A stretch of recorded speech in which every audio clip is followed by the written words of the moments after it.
Tim and Friends, time for Tim and Friends. Tim and Friends. Tim and Friends, time for Tim and Friends. Tim and Friends. And now, time for real sports talk with Jim McAuliffe and friends of the show. A lot of friends of the show. Thank you, Sheepdogs, back here for hour number 2 on, as you heard, Tim and Friends.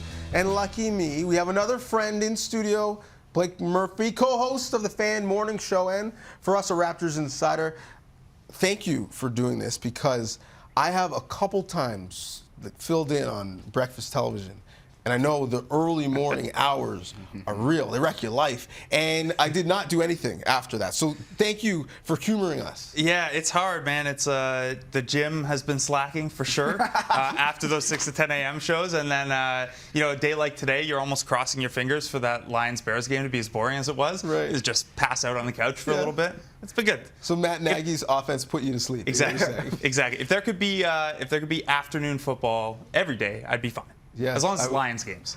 Right. I wish there was afternoon football every day. Jesse, we have some afternoon football, so why don't we get to some highlights? There was, yeah. We got to check in on Matt Nagy's offense, right? Dan Campbell's Lions offense, because it's just both teams are brutal. We're calling it is. We said a couple days ago that who's going to watch this game? I guess it's football fans everywhere. Some confusion during the coin toss, though. Let's get started. Detroit has won the toss and elected to defer.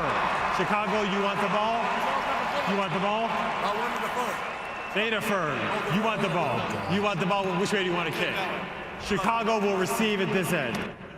They don't know the rules. Christian Jones trying to defer the kick after the Lions already deferred. So that's the way it starts on Thanksgiving Thursday. Second quarter, Andy Dalton over the middle to Jimmy Graham for his first touchdown of the season. Bears loses a 5 straight. They go up 10-7. Red Rocket loves it. Under 2 to go in the half. Dalton going end zone. Amani Uware picks it off. His 5th interception of the season. It's a pretty good throw, but a better interception, Deej. Get some. Yeah. Look, I don't know about the orchestrated. Yeah, the orchestrated selly when you haven't won a game all season, but whatever. All right, under 2 minutes left in the game. Bears down 1. 3rd and 9 at the Detroit 16. The play whistled down because Lions defensive coordinator Aaron Glenn calls timeout. Now here's the problem with that. It's Detroit's 2nd straight timeout without running a play, and that, my friends, is an automatic 5-yard penalty. So now it's 3rd and 4 for the Bears. Dalton converts to Damiere Byrd for the first down. Bears, they then decide to run down the clock to set up a game-winning field goal. Cairo Santos, money from 28 yards out, snaps Chicago's 5-game losing streak. It appears Matt Nagy is safe for now, but nonetheless, Blake fell asleep during this one. The Lions remain winless. 16-14, the final there. Raiders and Cowboys.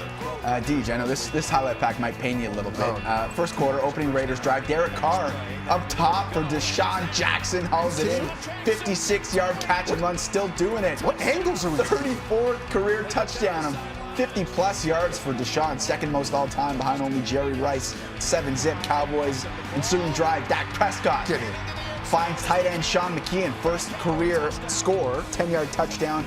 A missed point after, can't do that, makes it 7-6. Next possession, Carr looking for the big man, Darren Waller. Loses the football. Keanu O'Neal, great play, tossing it away from the sideline. Dallas scoops it up. However, the pass ruled incomplete, and the Raiders would eventually punt it away later in the quarter after a penalty put Las Vegas on the 1-yard line. This is what Cabby did not want to see today. Neither did I. That is Josh Jacobs, untouched, into the end zone. The Raiders in front 14-6, and it looks like the Cowboys have just scored a touchdown to make it 17-13, so there is life for you. DJ. Okay, yeah, still relatively close game. There's time. There's time. Cabby's under still in play. Cabby's under still in play. It's going to be tight, though. No CeeDee Lamb, no Amari Cooper for the Cowboys. So, I mean, yes, they're probably still a better team, but a little weakened at the skill positions today. Still time. I have faith. Do you have a football team?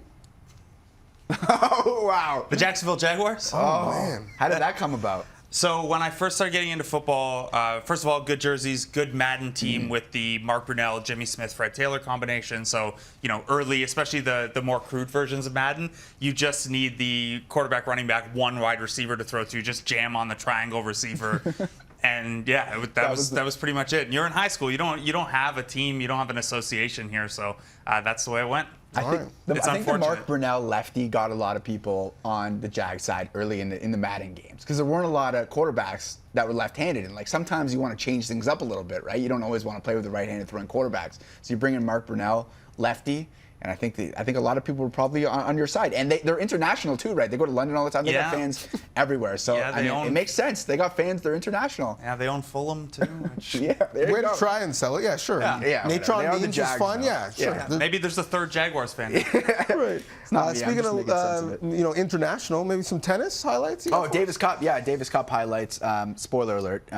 Didn't go so well for Canada today. First match of the best-of-3 tie. Canada without top players Denis Shapovalov and Felix Auger-Aliassime. So Steven Diaz representing his country for the first time since 2010, taking on Elias Emer. First set we go. Emer down a break. Tracks down the drop shot, then puts away the volley. He breaks and takes the first set 6-4. Pretty play there. Second set, Emer up 3-1. And that is a forehand winner down the line. Leads to his second break of the set. Emer wins in straight sets, 6-4, 6-2 as Sweden takes match one, match number 2. Here we go. Vasek Pospisil facing the younger Emer brother, 23-year-old Michael Emer, fitting in with today's theme of the show, younger brothers. First set, Emer gets Pospisil going the other way. The young Swede breaks and wins the first set 6-4. Like I said, not going great for the Canadians today. First set, Emer up a break. Second set, Emer up a break, hammers the forehand winner, and he too wins in straight set 6-4, 6-4. Canada lose their opening tie to Sweden. And if you were listening to the show yesterday, it didn't go so well, or Arash Madani anticipated that it wasn't going to go so well for Canada because Auger-Aliassime and Shapovalov are not playing in the Davis Cup. There's That's so tough many to overcome. different Arashes. There's Vikings Arash, there's Right. Twitter Arash, there's Olympic Arash. I love ranting Arash. That That's was my- Davis Cup Arash. Yes, Davis Cup Arash is my favorite Arash. A little bit better news for Canada's basketball team. Maybe we'll get some basketball talk in since we have Blake with us. It was an impressive comeback win for the Raptors last night. If you missed it, maybe you host a morning show, you had to go to sleep. Here's a quick reminder. Grizzlies with a turnover. What a pass. Great extra look. Barnes to Achua. 3-on-2 break. Up top, Scotty Barnes. The Raptors have tied it. 17-5 run. Oh, the denial. What a beautiful block. Utah Watanabe, he has been sensational. Gary Trent Jr. 15 points in the fourth quarter. Scotty Barnes dropping a dime. Van Fleet on the attack. Oh, Freddie Double V. Slicing and dicing. They're trailing 71-59. They earned it. Raptors an impressive win. Love that win because I think we got a glimpse in that second half of who this team can become if they have that full group with them. Got a little Yuta Watanabe on my which I love. For you, because actually a lot of people have been freaking out about the defense, and the first half didn't help. You did a rundown YouTube video breaking down the defense. What have you been seeing, if anything, that has changed the wild swings we've seen? Some porous defense and some flashes, some real great play on that end. Yeah, so the in and out of the lineup is a real thing. This is a defense, though, that was top 6 in the league through their first 9 games, and they've been dead last in the 10 games since. I don't care what's going on with your roster. I don't care what's going on with the in and out. You can't be dead last over any 10-game stretch in the season. So that's a big problem. And you look at what's underneath that, and there are a lot of different things going wrong here for the Raptors. Nick Nurse's style is very aggressive with a purpose. They want to force a lot of turnovers. They want to get out and run, and they want to make opponents uncomfortable. To do that, they're willing to, first of all, have no one on the roster who's bigger than 6'9", which is not the greatest thing, and they're willing to give up corner threes. Now, what they're not doing lately that they need to take a better job of taking care of is, first of all, the defensive glass has been a disaster. And they cleaned that up in the second half last night. Memphis did them a bit of a favor by not playing a lot of Jaren Jackson Jr. and Steven Adams, but they did a better job there. They need to do a better job of not sending opponents to the line, which is, something you're going to give up when you play this aggressive a strategy sometimes. And the big thing is, right now the Raptors are doing this. They switch and they trap and they try to get the ball out of star players' hands because they don't have a natural rim protector. Precious Achua is probably probably the closest thing to that. He's 6'9". He has some nice bursts, but he's 6'9".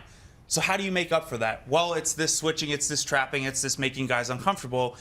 And what they haven't been doing over this 10-game stretch is when players get to the rim, denying them at all. So opponents are shooting around 71% at the rim over this 10-game stretch, which is, unless you're giving up no rim attempts, that's real bad. That's open gym kind of stuff. So the encouraging thing about all that, though, is that there are a lot of little things you could just do a little bit better, and things start pulling in the right direction. So you see in last night's second half, Pascal Siakam goes from having what I thought were a pretty rough first couple games defensively to just a monster second half defensively. Yuta Watanabe comes in and he gives you that spark with a couple steals, a couple monster blocks, a couple offensive rebounds.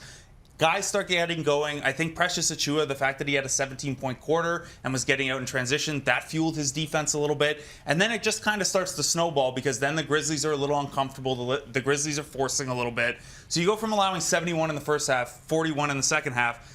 That's going to happen some nights with just like a team gets hot, a team gets cold. But the quality of defense underneath that should not swing that dramatically for a team that should be at worst average on defense.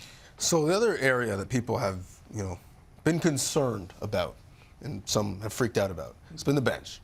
And for me, full disclosure, I look at this entire year as R&D, research and development, right? You're not going to win a championship, newsflash, but you also don't want to be the Kings. Like, you don't want to be an embarrassment. Mm-hmm. And so it's really figuring out who and how can you get back to that championship level. And people have stressed about the bench, but given the fluid roster, some bench pieces have been starting or playing bigger minutes. Now that we've seen closer to what this group will look like, in your estimation, what should and maybe what will that rotation look like as guys settle into their roles? Yeah, I think, we might get a little bit of a look at that on Friday. Khem Birch is out, but OG Anunoby's questionable again, so maybe OG works back in. And I think in terms of your R&D point, where is this team going? How do the most important pieces fit? What you're looking at is Fred, OG, Pascal, Scotty. That's the foursome. And Gary Trent and Khem Birch to a lesser degree, and some other guys, of course.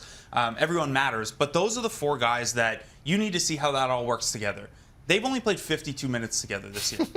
The other thing that flows from that is once you have those four guys, Nick Nurse's rotation patterns can be a little more deliberate. Right now, he's having to change game to game of like, okay, who do I have? And then how does the bench lineup look? And how do I not play Fred VanVleet 40 minutes every single night? When you have all of those guys, you can sit down with it and be a little more intentional about, hey, I want Pascal and Scotty here, and I want Fred and OG here, and we'll work bench units around those guys that fit those two starters being staggered. I think Gary Trent's going to see more minutes with the bench, which is great because that shooting really helps. And then on the nights Svi doesn't have it, you can scale him back a little bit. I know people look at Utah's, 4.4 points per game last year or whatever, and the fact that he was 9th, 10th, 11th, 12th in the rotation at times, and maybe sleep on the fact a little bit that he's a big defense and energy guy. And Chris Boucher's had a rough season so far. There could be a minutes crunch there where Utah takes some of that role too. So I think, a lot of their roster when they're at their best skews with those bigger guys, and that's their identity and that's how they want to play. And if they get some health back in the starting lineup and that lets the bench find that consistent identity, that's a pretty big thing for them, I think. I love it. I don't know if you were up to see the game, and I'm sure you saw the highlights. I don't miss Raptors games. No, a different game. Oh, sorry. Warriors-Sixers, the Curry battle. Oh, yes. And Steph puts younger brother Seth in the spin cycle. I want your Warriors takes, but I more importantly want this take. What's the meanest thing you did to one of your younger siblings? Oof, that's a tough one. So I have two younger siblings. One's 3 years younger than me. One's 5 years younger than me.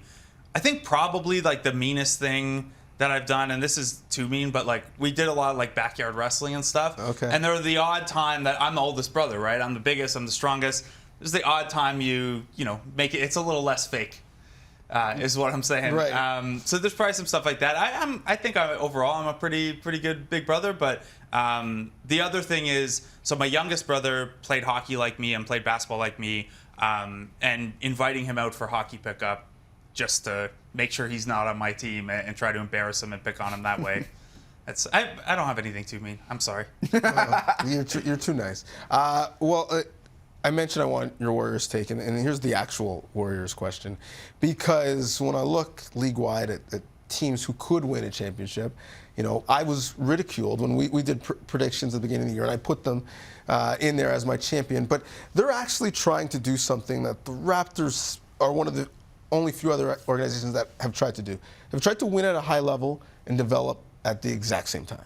And when you look what they've done thus far, 16-2, don't have their top pick from a year ago in Wiseman yet. Don't have Clay, who I am with him. He should have been in the top 75, ranking with them yet. Although he's coming off of 2, lower leg injuries.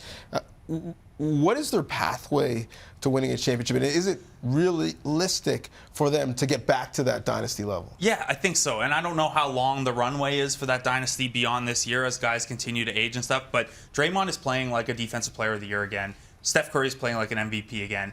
And, not a lot needs to flow from there to be really, really good. And then you mentioned you have Clay coming back maybe in the next month. You have Jordan Poole, who is a guy that they've developed successfully. They've helped Andrew Wiggins find what his NBA role is and what his ideal place is. And forget the contract. He's been really, really good for them. So I think it's a testament to, the humility, I guess, to the last 2 years. Be like, look, this isn't working. This isn't the year for us. We need to have a longer-term plan in place.